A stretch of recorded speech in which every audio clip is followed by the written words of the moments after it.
François Bayrou était notre invité exceptionnel ce matin, interrogé par Sonia Mabrouk et Laurence Ferrari, et il s'est exprimé notamment sur Donald Trump. Je vous propose de l'écouter. C'est ce qu'il a dit plus fort dans l'interview. Ah, c'est ce qu'il a dit. Il n'a pas été tendre avec Donald Trump. On l'écoute. Qu'est-ce que fait Donald Trump? Il fait le renversement des alliances. Nous avions, depuis la guerre, et payé au prix du sang, nous avions payé au prix du sang de nous les Français, des Européens et du sang des Américains qui sont venus nous aider pour essayer pour sauver ce qui pouvait l'être de la loi internationale. Nous avons vécu depuis la guerre dans ce climat qui était, nous avons en Europe et dans l'OTAN l'alliance des libertés. Et voilà que M. Trump renverse ça, et il ne le renverse pas à moitié. Je rappelle, il est membre du Conseil national des Nations Unies et les Nations Unies sont sur son sol. Gauthier Lebret. Oui, il était très cash à l'encontre de Donald Trump, le Premier ministre. Oui, il dit il déstabilise le monde et il crée de l'insécurité à travers le monde. Alors le renversement d'alliance, c'est évidemment le rapprochement avec la Russie de Vladimir Poutine.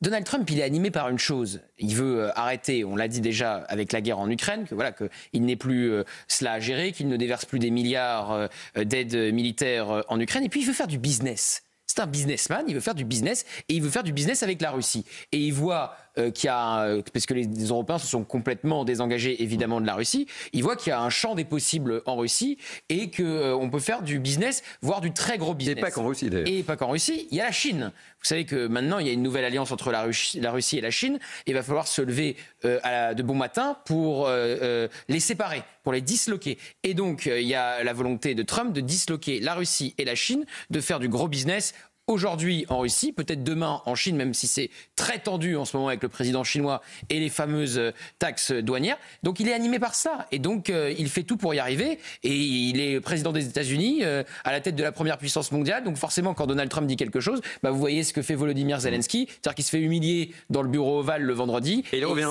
il cède à Trump le mardi. Voilà. Véronique Jacquier. Oui, on peut reprocher beaucoup de choses à Donald Trump, mais pour un homme politique et pour un président des États-Unis, en campagne, quand il était en campagne, il a fait des promesses et on se rend compte qu'il tient ses promesses. Alors en France, visiblement, on n'a plus l'habitude en campagne de dire quelque chose et puis quand on est au pouvoir, de tout faire pour le faire. Donc, ça bouscule. Non, mais il y a un peu d'angélisme de la part de François Bayrou. On a l'impression qu'il découvre un petit peu la lune avec Donald Trump. Rappelons qu'il avait dit qu'il voulait la paix. Il fait tout pour avoir la paix et effectivement faire du business. Oui, le monde a changé. Oui, le monde est beaucoup plus brutal. Oui, on a affaire à des impérialismes. Oui, quelque part, c'est la fin peut-être du moment de la mondialisation et qu'on en est à une nouvelle réflexion sur les États-nations. Donc on est face à des prédateurs. Eh bien, il faut faire avec, mais il faudrait peut-être que la France songe à se réarmer, pas simplement comme le veut Emmanuel Macron, avec plus d'armes, avec des efforts de guerre, etc. Parce que ça, c'est un petit peu du cinéma. Mais déjà se réarmer mentalement pour aborder ce monde qui vient. On va en parler dans quelques instants puisqu'on a interrogé les Français. Est-ce qu'ils sont prêts à participer à cet effort de guerre? Tout d'abord, Nathan Dever. Oui, je crois quand même que Donald Trump, en effet, c'est un primat du business sur le politique.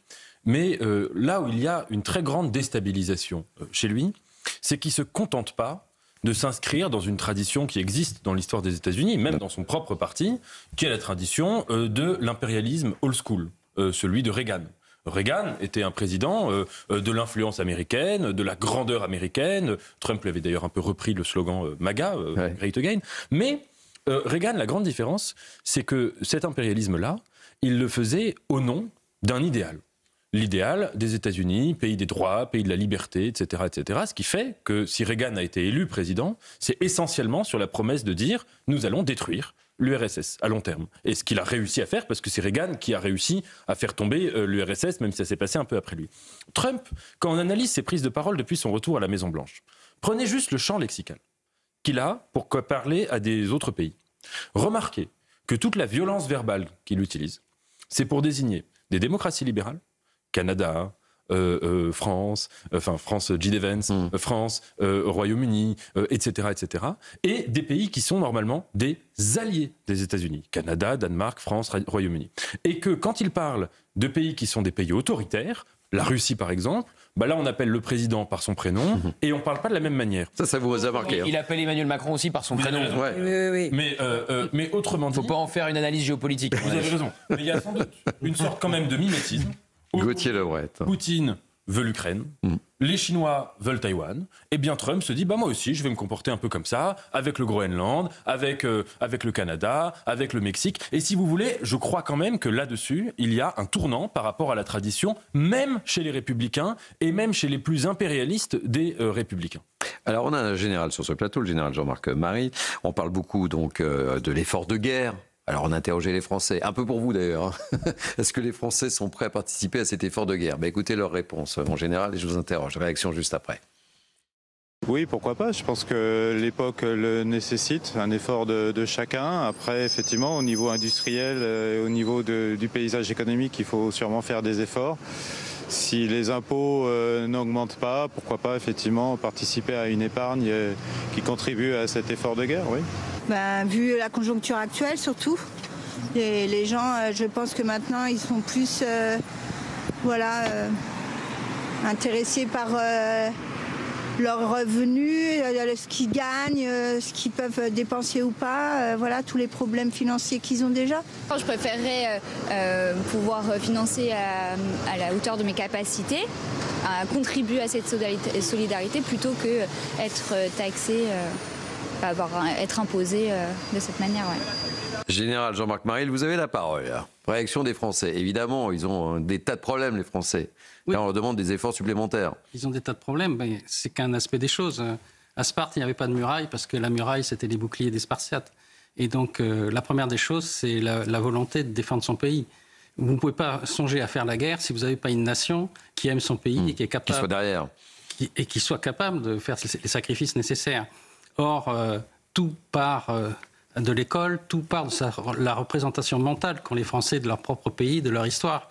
Et ça, avec les déconstructions successives que l'on a connues, je ne sais pas si beaucoup de Français sont capables de se dire « la France est belle et je vais mourir pour elle ».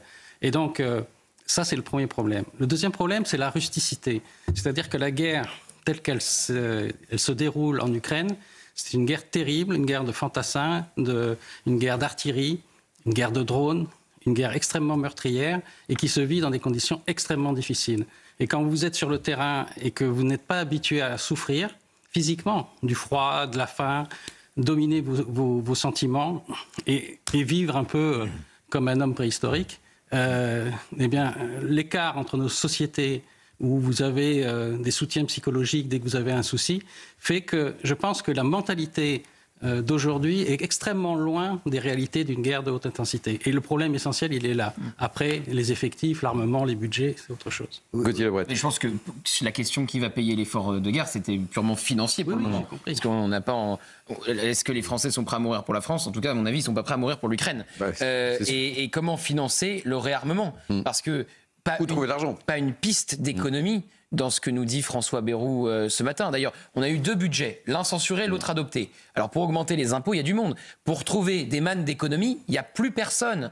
Pour fermer le robinet ou réorienter les dépenses, il n'y a plus personne. Je vois, il y a encore des exemples de dépenses qui tombent dans la presse absolument dingues, des tablettes numériques en prison, plus de 120 millions. On va changer maintenant tous les panneaux des officines qui vendent la presse, le panneau presse financé, subventionné par le ministère de la Culture. Donc le Haut Commissariat au Plan, on a eu la passation de pouvoir cette semaine entre François Bayrou et Clément Beaune, ça ne sert absolument à rien, comme le CESE, le Conseil économique et social et solidaire. Donc il y a des pistes pour faire des économies. On ne veut pas faire des économies. Donc qu'est-ce qui va se passer ? Soit on va réorienter l'épargne des Français, soit on va faire ce qu'on sait faire de mieux. S'il y avait les JO de la dette et du déficit, la France l'emporterait haut la main. Voilà. On va continuer à creuser la dette, on va continuer à creuser le déficit et on a trouvé une parade géniale. On mettra pas ça pour le réarmement dans le déficit ramené au PIB. Voilà. Véronique Jacquier. Oui, et ensuite, attention, il n'est pas question que d'économie. Moi, je rejoins ce qu'a dit le général. Emmanuel Macron a quand même demandé aux Français d'être patriotes et d'avoir une force d'âme. Alors, je ne sais pas effectivement où il va chercher tout ça. Dans la bouche d'Emmanuel Macron, jusqu'à présent, on pensait que le mot patriote, c'était un gros mot. Et ça implique à minima, effectivement, d'aimer sa patrie et d'être capable de mourir pour elle. Je crois que les Français ne sont absolument pas prêts à ce genre de sacrifice et on est loin de s'imaginer s'imaginer ce qu'est la réalité d'une guerre sur le terrain en Ukraine. On rappelle quand même qu'il y a plus d'1 million de morts des deux côtés, que ce soit les morts ou les blessés. Ensuite, juste un mot sur la sémantique effort de guerre. Non mais sincèrement, pour moi, c'est une forme de manipulation. On est en train de demander aux Français de consentir à un effort financier, mais nous ne sommes pas en guerre. Et j'aimerais qu'Emmanuel Macron nous parle d'efforts à construire la paix. Et puis nous, journalistes, nous reprenons ce terme. Effort de guerre. On nous roule dans la farine, je trouve. Voilà. Et Patrick Martin-Jeannier. Paraphraser un homme politique célèbre, pour avoir la paix, il faut préparer la guerre. Donc je pense qu'il y a effectivement, vous avez prononcé le mot de patriote.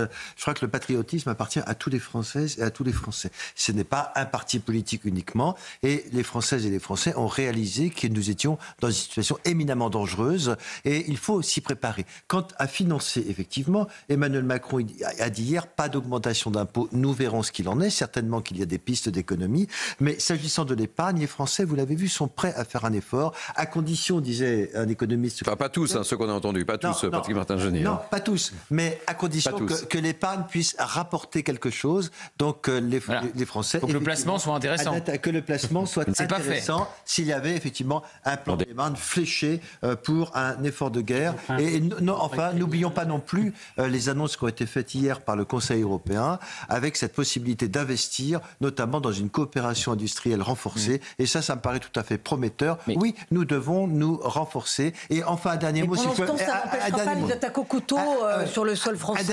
Évidemment, Véronique Jacquier. Notre guerre. Très rapidement. Il y a un général ici, et bon, vous êtes tous jeunes. Moi, j'ai fait mon service... Ah bah Nathan et moi, si on doit prendre un casque et un fusil, on y va. Là. D'accord. On est d'accord. Nathan Devers et... Pour la tranche d'âge. Faites attention, tout ce que vous dites est enregistré. Gauthier Lebret. J'ai fait mon service militaire et je peux vous assurer que pour parler d'un réarmement moral, je serais partisan de la rétablissement d'une forme de service militaire pour les hommes comme pour les femmes, comme on le voit en Israël, comme on le voit aux Pays-Bas par exemple ou au Danemark. Mais vous savez que l'Allemagne et la Belgique songent à remettre en place le service militaire. Donc il y aurait certainement une piste pour le réarmement moral, pour tout simplement qu'un jeune puisse par exemple saluer le drapeau français et savoir ce que c'est que la défense nationale.